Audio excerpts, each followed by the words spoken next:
is nothing. Only warm primordial blackness. You're conscious ferments in it. No larger than a single grain of malt. You don't have to do anything anymore. Ever. Never, ever. An inordinate amount of time passes. It is utterly void of struggle. No ex-wives are contained within it. Yes, it is. You got it, sweet brother. Nothing upon nothing upon nothing. I know you do, baby. I know. Coming right up, sir. Smooth passage. Alright, nothing town to fuck all borough.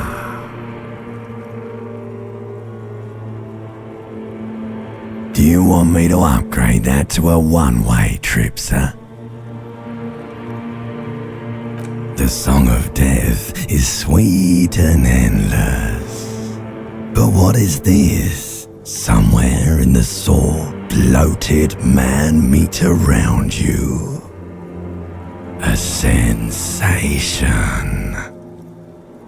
Like a fly to the ointment, your conscience sticks to it. The limbed and headed machine of pain and undignified suffering is firing up again. It wants to walk the desert, hurting, longing, dancing to disco music. The stench of liquor rises from your mouth, and with it, an ungodly headache.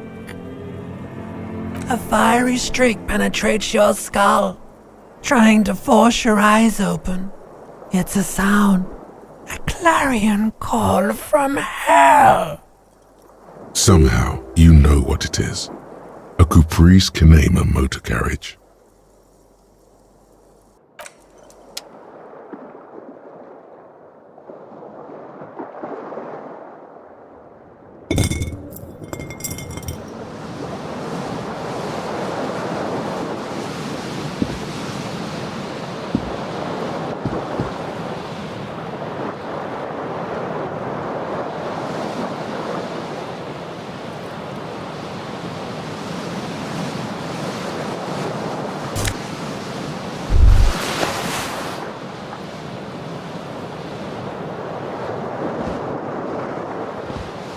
This fan has two chain pull switches.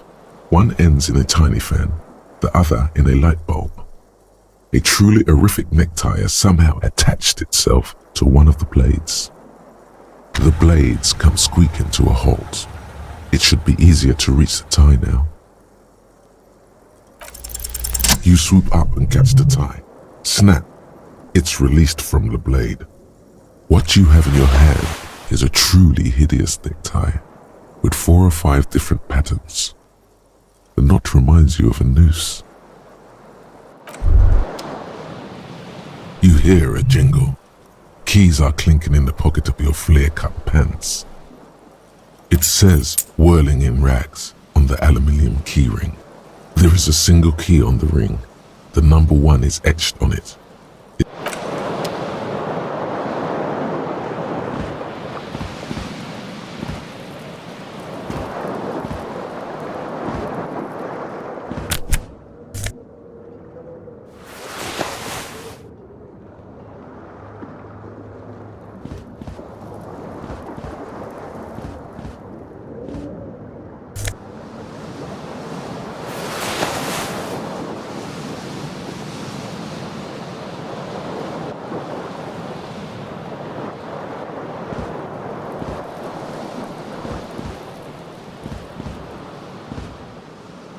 Mirror hangs above a bent and broken sink. In a fierce discharge of masculine energy, someone has ripped half the faucet off. Was this not the same Elon that founds empires and lays waste to cities, virile, uncaring towards the little things? Probably not, no. Hot water sprays from the faucet's base and steam covers the mirror. You cannot see yourself, just a vague impression of a man. Suddenly, you realize you have no memory of the face that awaits you there, underneath the soft vapor. As you slowly reach your hand towards the surface of the mirror. Abort. You clearly have not thought this through. You won't like what you see there, and you will never unbecome it.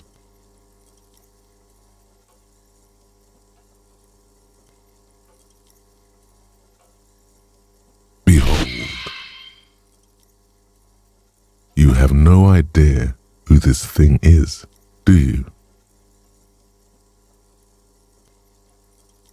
Too late. You clearly have rigor mortis on your face. Oh wait, is that an expression? Are you trying to make an expression with that face? Why? Please stop. It's horrible.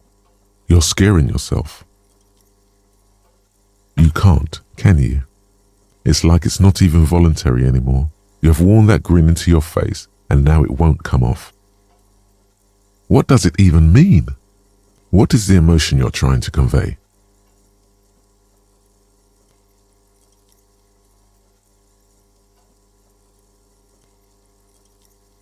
There might have been, 10 years ago. It's little more than a cadaverous spasm now. Like the rest of you, it comes from a bad place somewhere in the past. That's all you know for now.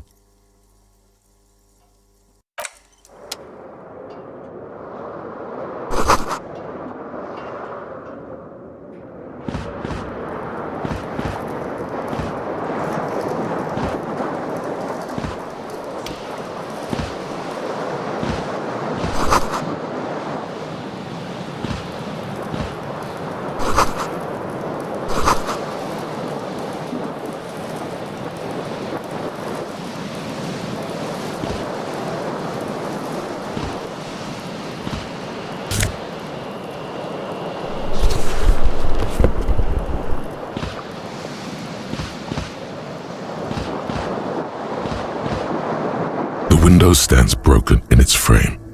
Cold wind blows in.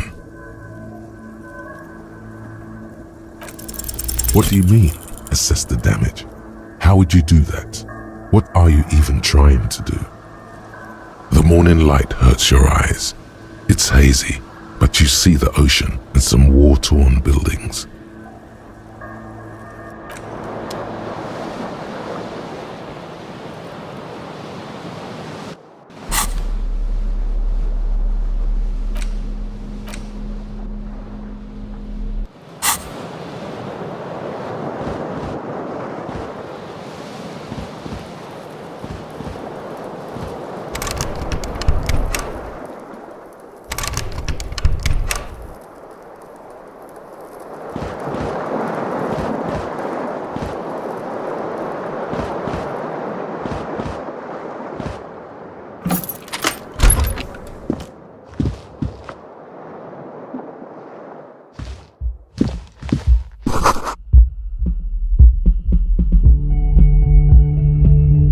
Hello, officer. The young woman raises a cigarette to her lips.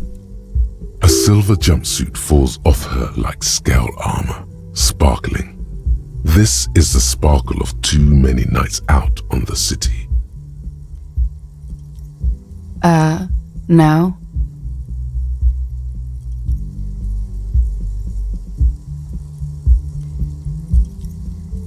The young woman shakes her head slowly. Officer could be an artistic statement, a claim to official renown.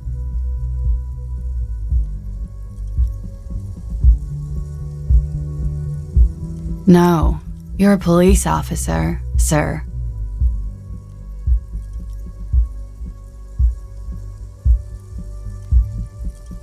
I am, yes. Unless you've been feeding us a set of very well-rehearsed lies all this time. You've been here for 3 days, on official police business, no less. Couldn't say. In truth, so far, mostly drinking. You have no doubt about the drinking. But do you strike yourself as a tight-lipped drunk? She must have heard something.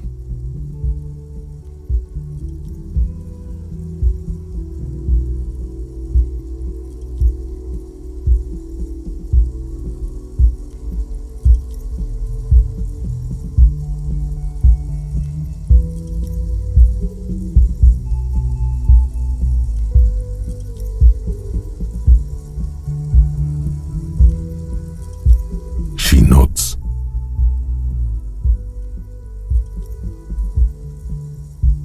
There's a mercenary out back. He's been hanged. The body has been there for a week now. The locals probably got tired of it and called the cops. I didn't mean to overwhelm you with information.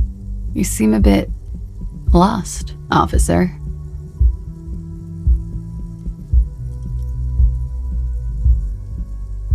Could it be because of the drinking?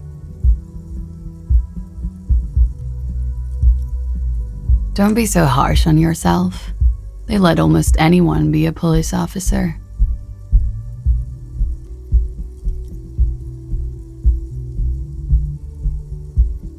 Of course. Be careful, officer. They don't like the police around here.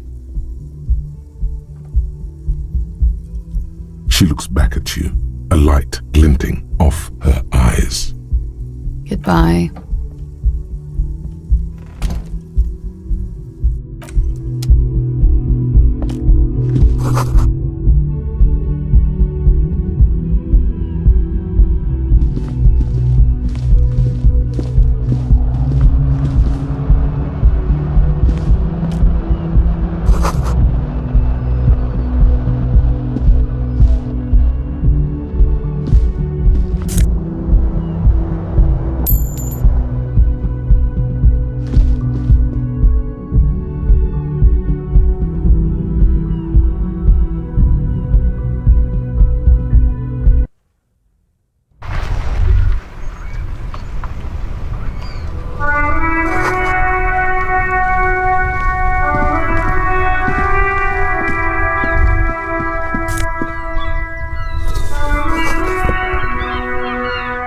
There they both are, two identical shoes, both copiously green and indiscriminately snakeskin, reunited on your feet, like two baby crocodiles.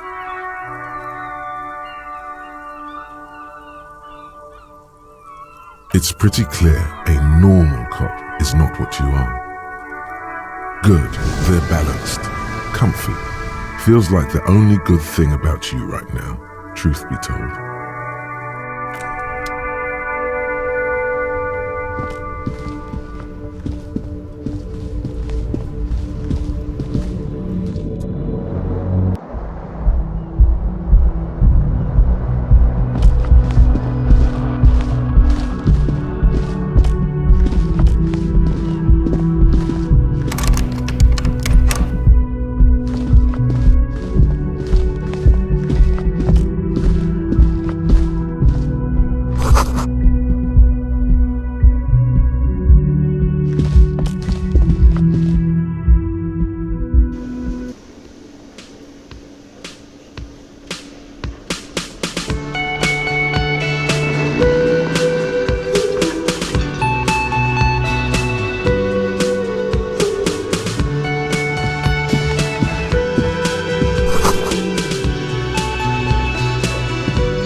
You should totally sing karaoke here, the first chance you get.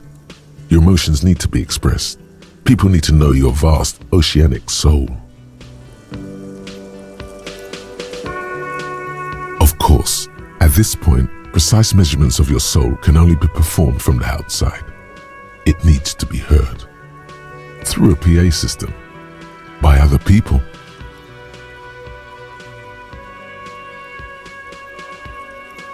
You have not yet stumbled on the right lamentation, but it's out there. It'll come to you.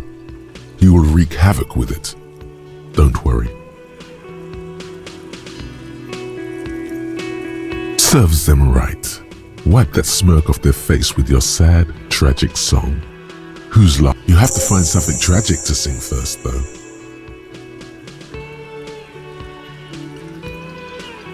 Who is mistakenly identified as a cop for his prominent jawline? Yes, sounds likely. You should probably go on stage and pose for a moment when you're done with this thought. See if it works.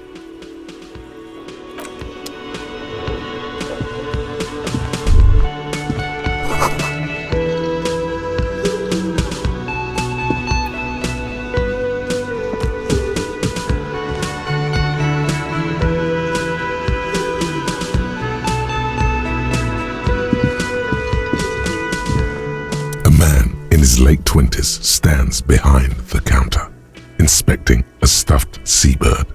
As you approach, he gives you a sideways glance, then looks down again. That was disdain in his eyes. Even now he is purposely ignoring you. Looks like he's not a fan.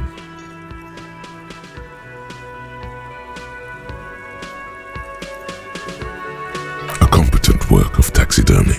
The white and brown seabird lies among piles of coasters and drying mugs, one of its wings broken. The man is trying to mend it. Looks like the bird was ripped off the shield that was used to mount it, most likely on a wall. This is the Great Skua. The seabird is the symbol for the discovery of the Insulindian Isola. Something about it makes you feel bitter. Look, your buddy is over there. Why don't you go and talk to him, okay? He pretends not to hear you, concentrating on the bird instead. Oh no, you're a hero. A real hero cop. Could the massive property damage upstairs have anything to do with this?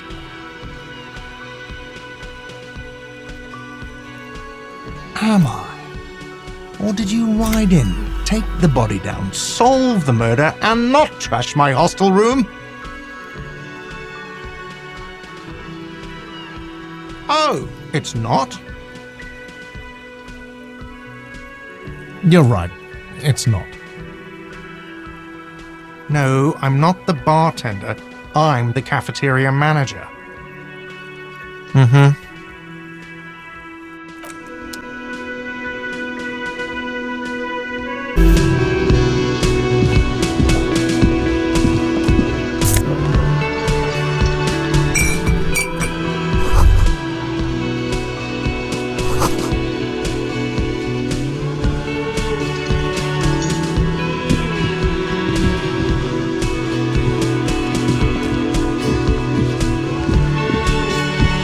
Hello, sweetie.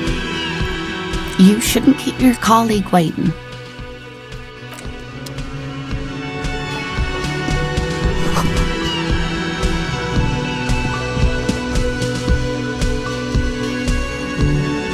A bespectacled man in an orange bomber jacket is tapping his foot on the floor. Looks like he's waiting for someone. You. As you approach, he narrows his eyes and extends his hand in greeting. If an assault were launched on this building right now, if the windows came crashing down and the whole world descended upon you, this man would hurl himself in death's way to save you. You are sure of this, but why?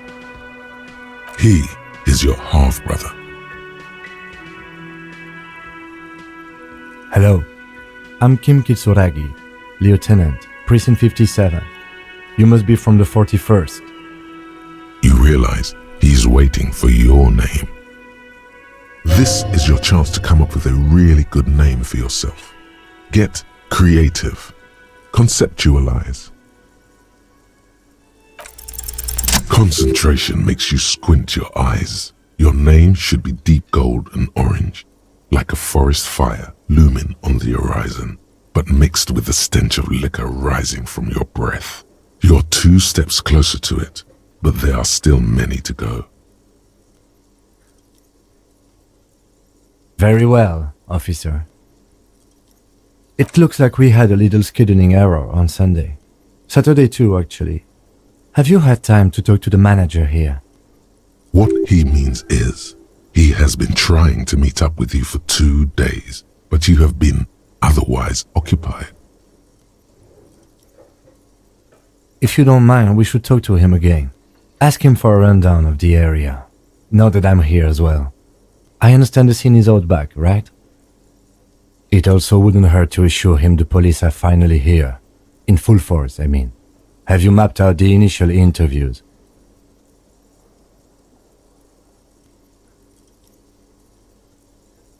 Okay, we'll have time for that after we take a look at the coroner's case. Have you removed the dead body from the tree?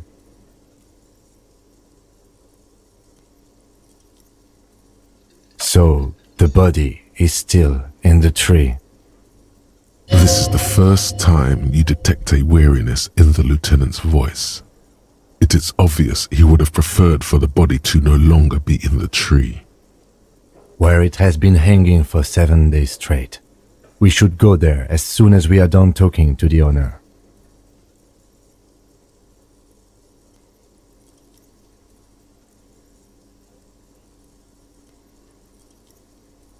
I can see you drank last night and the night before, and that you are still drunk now. But I have seen officers go through worse. Much worse.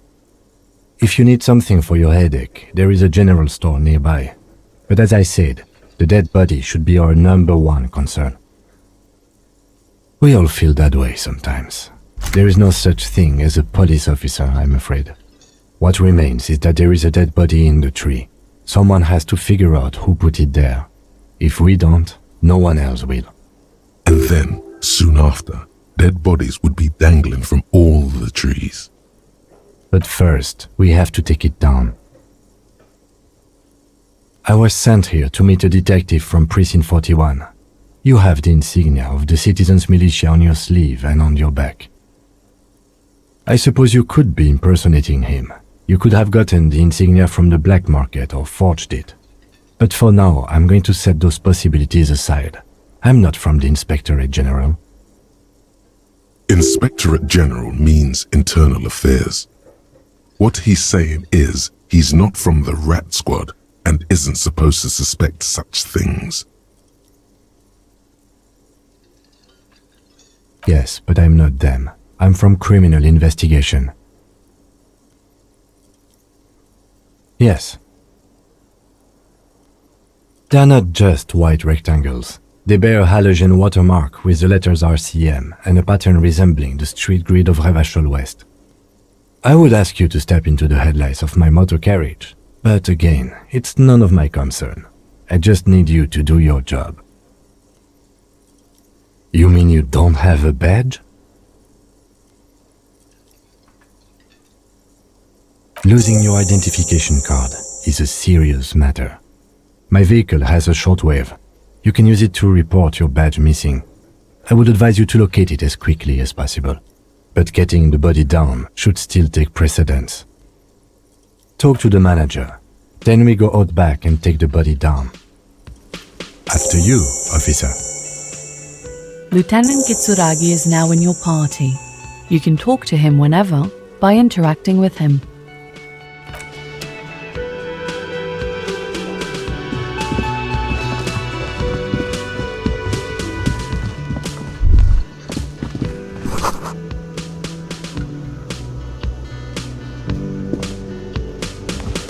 The man with the unimpressive beard notices you approaching.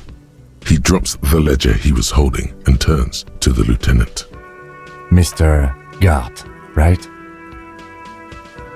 You're right. Yes.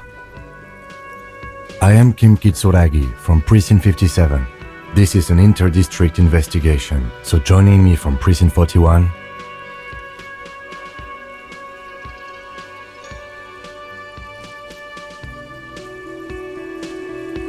What?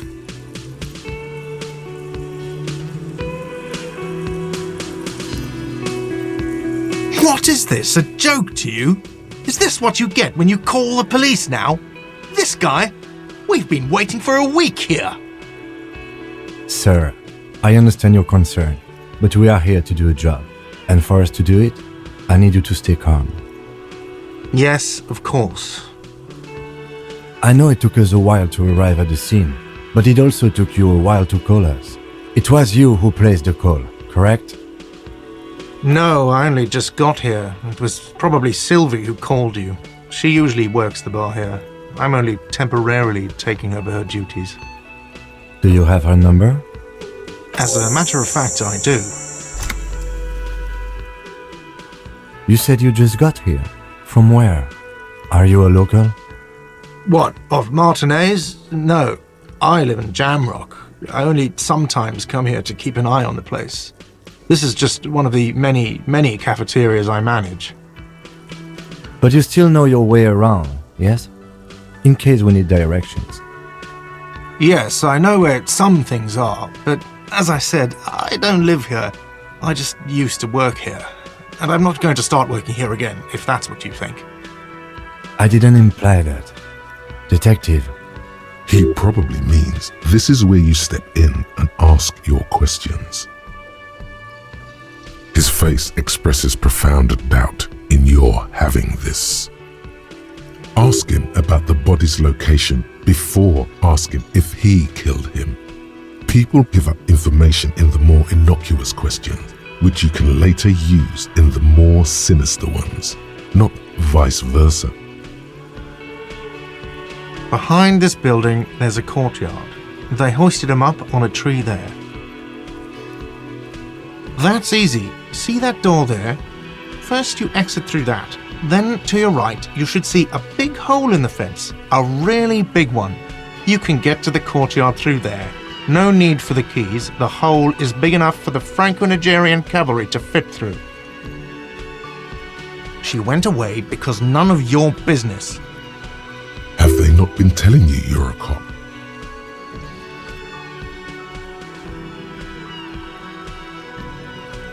Okay, you got me. She went away because of the dead body out back. And because I asked for her number. That's why Sylvie went away. I hope you appreciate that. Thank you.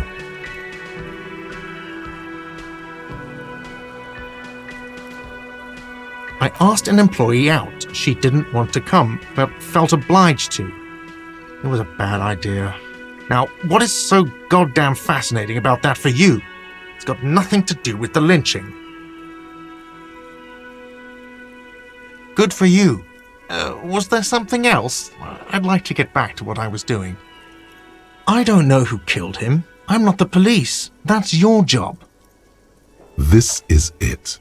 He said they hoisted him up on a tree. Who is this they, if he doesn't know? Oh, people are saying it was the union dock workers, that it was a lynching. The locals, the customers, the people who eat here, a lot of dock workers eat here. Sylvie told me everyone knows the dock workers did it. Did the debarders themselves tell her this, or is it a rumor? I don't really know. You'll have to ask her. I would suppose it's because they have nothing better to do. You mean the strike? Yes, the strike. The man they hanged was a security guard for the harbour company, I hear. A mercenary. The unionistas probably thought they'd send a message.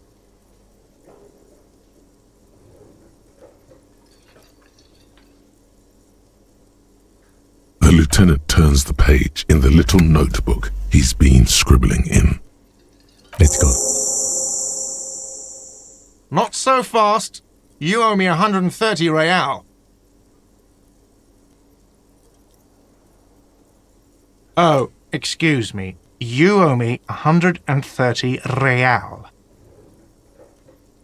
The IIR, or Inter-Isolary Real, is the global reserve currency. Whatever part of the world you're in right now, it's safe to assume he means you owe him some money.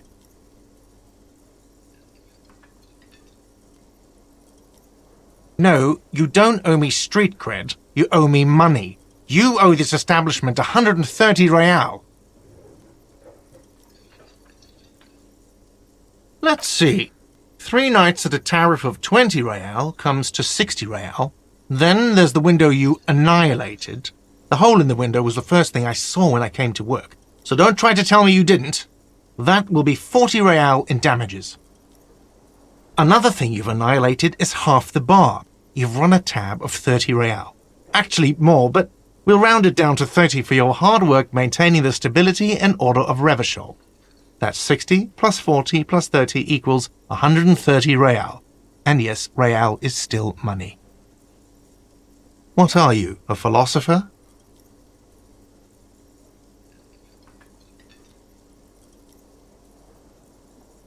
Money is what grown-up people use to pay for things. Things like this hostel room or 8 bottles of potent blend and 9 packs of Royal Extra. We use it for everything, really.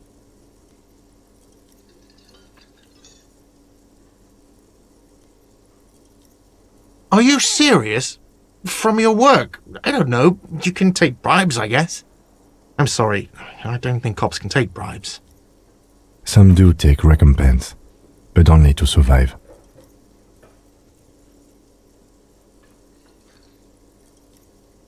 For survival, to pay me. Unless you want to become a hobo. Do you want to become a hobo? There's nowhere else to stay in Martinez and it's a cold spring outside. Money doesn't make you happy, but it lets you be unhappy for a while longer. If you run out of money, you die. It's like that for all of us. Me too. That's why I need you to pay me. I'm not an asshole. Yes, it is.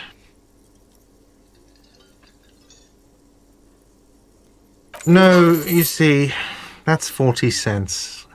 Cents are a form of currency 100 times smaller than the real. I'm not even going to take this. Come back when you have 130 real. Yes. It is. Isn't it evil? The order of magnitude between what is asked of a person and what they have? It does, doesn't it? There's a shuffle of nylon as Lieutenant Kitsuragi looks for something in the pockets of his orange bomber. That's cop 4. I haven't offered to pay because I don't have any money either. I'm sorry, but he has to pay. I can't let him stay here any longer if he doesn't. If he doesn't have the money by tonight, then... Officer, maybe you are better off working this from home for now. You live in Jamrock, right? It's not that far away.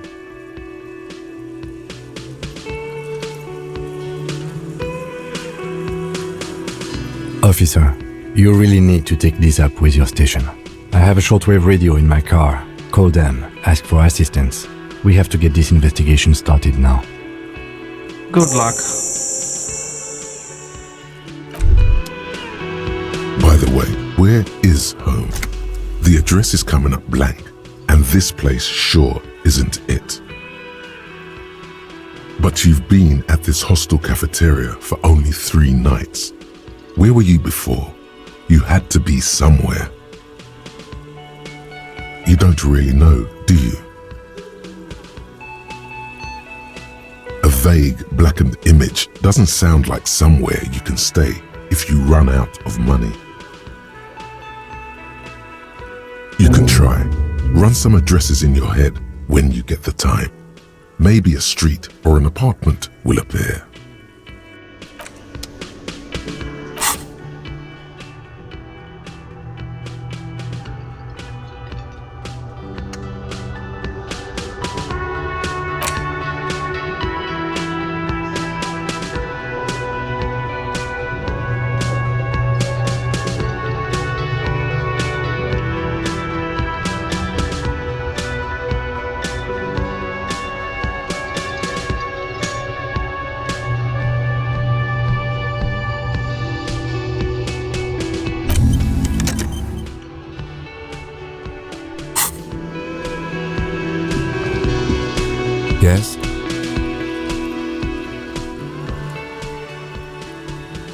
What do you want to know?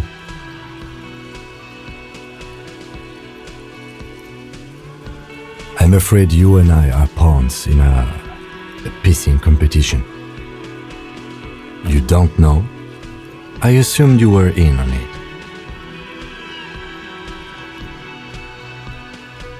Better still than an imbecilic cop-off. It's just stupidity. We shouldn't waste any more time on it. If you want my take, ask me after we've inspected the victim. Later. Was there anything else you wanted to know about the case? Maybe you can tell me what you do know to help me narrow it down a bit. Then you are not that far behind, actually. Do you want me to brief you?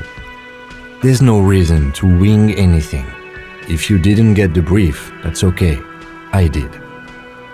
3 days ago, the RCM Emergencies Desk received a report about a security guard who was found hanged in Martinez. An anonymous caller said there was a dead body behind the Whirling in Rags hostel cafeteria. The cadaver had been there for 4 days. No one had come to investigate. During that time, the victim had been stripped of his belongings. The caller did not identify him, but used the word lynching.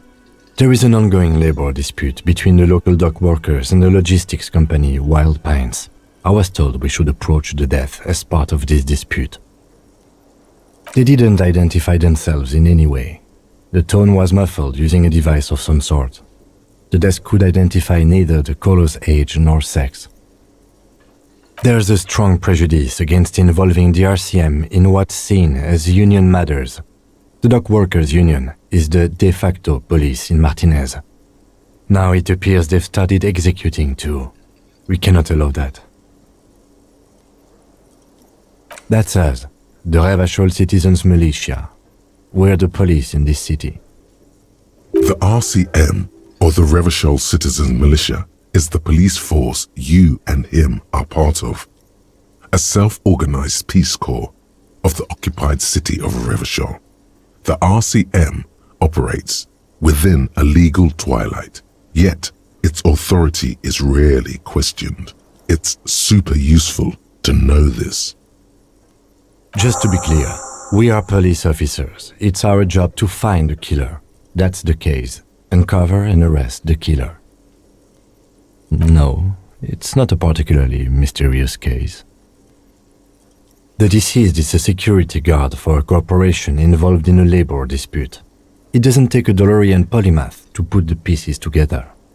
I just don't see the case getting more mysterious than that.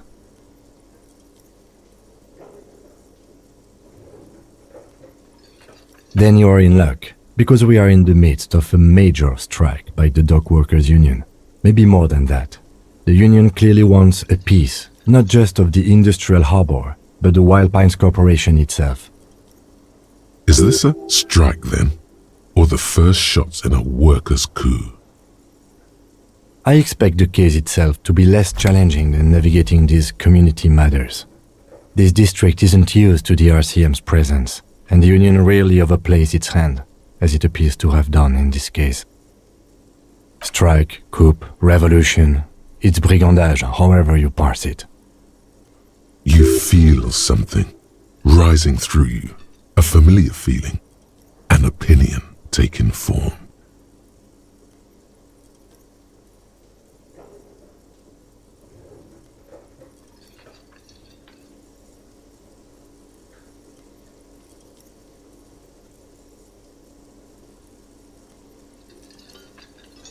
Politics is habit-forming and hazardous. It is also irrelevant to police work. You're right to doubt the impulse. It might be detrimental to our task here. From an imaginary fan. Now, was there anything else you wanted to know about the case? Good.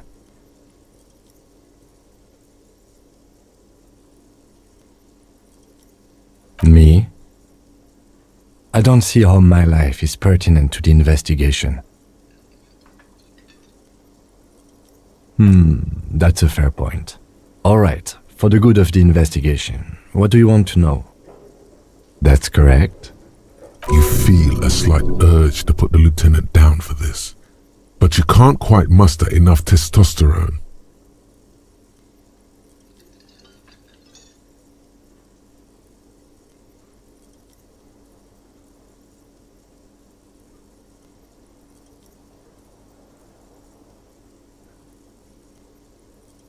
Are they?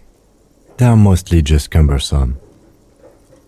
You could use a good, normal peer yourself. That's because I'm half Seolite, or quarter. My father's father was from Seoul, so was my grandmother, but from my mother's side. It's not an interesting topic. It's a part of the world, officer. A geopolitical entity and a geographic division. I told you it wouldn't be interesting. Seoul is a protectionist, isolationist, pan-Isolari state west of the Insulindian Isola. Actually, it's quite interesting. Some would even say mysterious. You're barking up the wrong tree. I don't speak a word of Seolite. I've never met either one of my grandparents, and I've never been to Seoul. I'm a regular Revacholière. A point of pride to him. What do you mean? I have no idea what you're talking about. The lieutenant's conceptualization skills must be rather rudimentary. The lieutenant is a police officer of the old school. His concerns are material and extrinsic. But this isn't an old school case.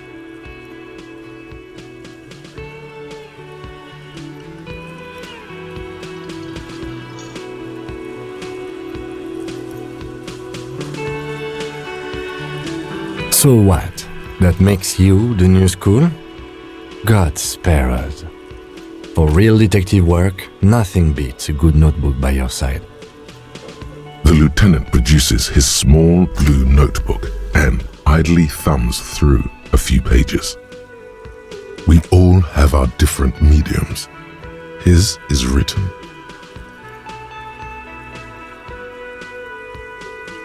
Good. Let's change the subject.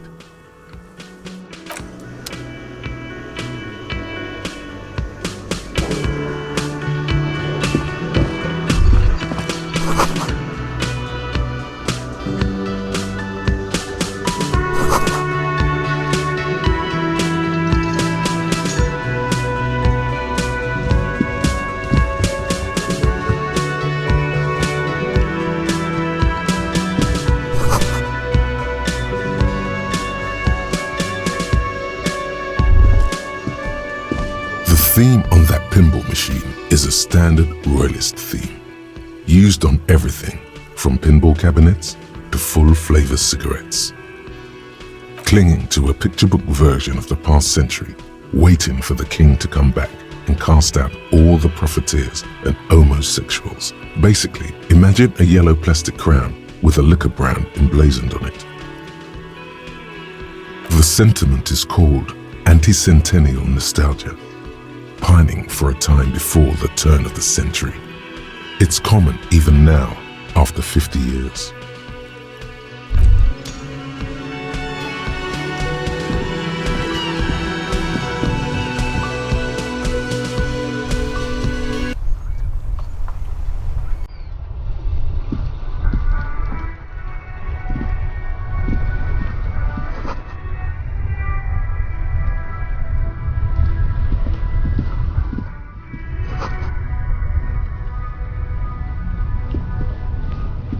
The RCM in Martinez. What can I help you with? We don't see a lot of police around here, that's all. Of course. What can I help you with? Of course. Where to? Oh, that's right there, in the yard. She's relieved someone has come for it, finally. What do you mean? We're in Martinez, sir. This intersection is called Roundabout North, I think. No problem. Excuse me? She's uncomfortable. Maybe you should drop this line of questioning. Oh, well, I didn't write it there. I'm just sitting here. Okay. Me? I am just a gardener. I am pleased to meet you too, officer. Of course. I won't hold you back. Her gloves. You get the feeling that you need them. You have a dead body to deal with after all. Sure, keep them. I have another pair.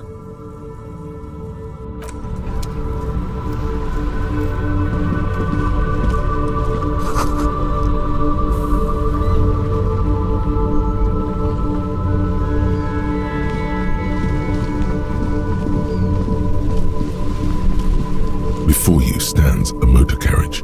The bodywork is covered in blue and white livery, bearing the number 57. Vapor emanates from the large engine on the back of the vehicle. It hasn't had time to cool off yet. This must be the infernal machine that tore you from oblivion. The Caprice Kinema motor carriage. In the cabin, you are welcomed by a set of steering levers, a radio microphone on a hook, a pull-out toolbox under the seat, and the soft glow of the fuel preheater gauge. The frequency tableau lights up, and a green button labeled Prime Line glows like a feline eye. And then you hear something. The soft purr of electrical kittens, radio waves cast far and wide over the metropolis. A woman's voice greets you through the static. This is Precinct 57. Hello, Lieutenant. How may I assist you? Hello, Alice. Please assist our colleague from the 41st precinct here. I'm putting him on.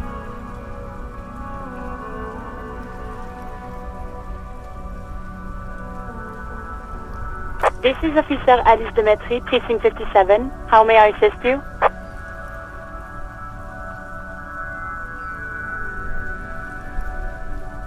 Just a second, officer.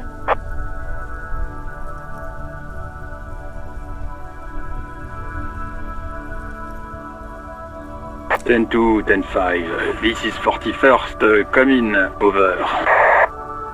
A scrawny old man sits in a dusty cubicle, smoking, with a large white rectangle sewn on his vest. In front of him is a box-shaped apparatus with an array of wires and antennas. The radio switchboard. The man uses relay code. You got this. You're a cop, and cops know relay code. 10-4, message received. 10-5, relay message. What's your status? Over. 10-18, state your message, sir.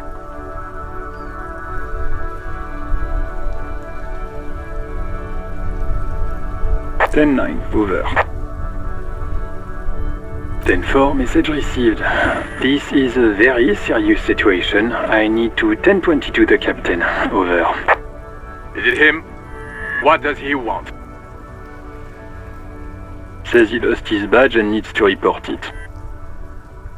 He what? He lost his badge? Who lost his badge? Dick fucking Mullen. Who do you think? It's Officer Dick Mullen from the bestseller Dick Mullen and the Lost Identity. Dick Mullen is not your name. It's the name of a fictional detective who would not lose his badge. Defend yourself. Immediately. They're laughing at you.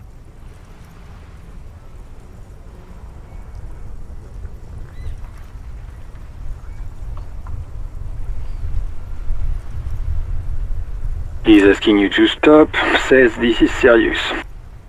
Of course it's serious. He lost his fucking badge. Satellite Officer Dietmar concurs, losing your badge is serious. Over. 10-4, I hear you, officer. I'm just going to make a note here that you are in pursuit of your misplaced badge. Over. Fuck me! Mac, come here! You've got to hear this! Dick Mullen lost his badge. What's going on? Super Cop here lost his badge. He lost his what now? His badge. He lost his goddamn fucking badge. 10-9, come again. I didn't get that. Over. New heights even for Captain Sober. Ask him. Ask him if he's lost his gun too. Sergeant Orson wants to know if you lost your gun too. Over. Check your pockets. Check your... Holy fuck. You don't know where it is, do you? Okay, it's gone. Your gun is most definitely gone. 10-9, come in, officer. Did you get my question? We were wondering about your gun. Over. Lying over the phone? It's easy. Just say it like it's the truth. And then it becomes it. He says he didn't. Thank God for that. That would have been a nightmare. I don't even want to imagine the poor prick who has to relay that kind of news to the captain. Losing his badge is bad enough. Tell him to find it, and fast. We can't have some gangbanger running around with it. We're all glad to hear you've not lost your gun, officer. You need further assistance? Over.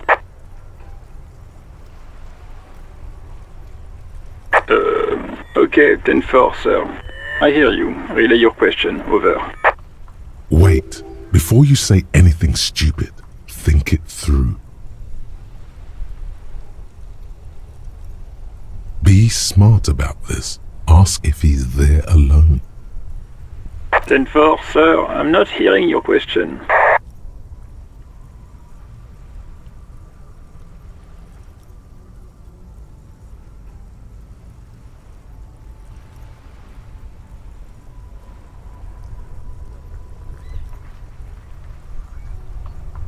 Ten-9, repeat message. I didn't get that, sir. Over. Sir, I will not have you talk to me in this manner. Over. What? What is it? What can he possibly still want from us? He seems intoxicated and keeps asking me to call him by his name. Mullen's drunk and emotionally aggressive. That's new. Wrap it up. Don't indulge in his drunken antics.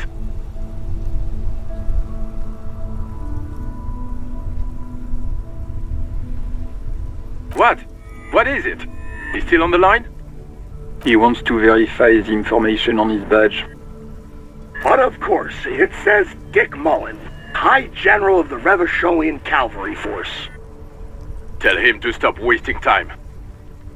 What do you need, sir? Over. Understood, sir. Over.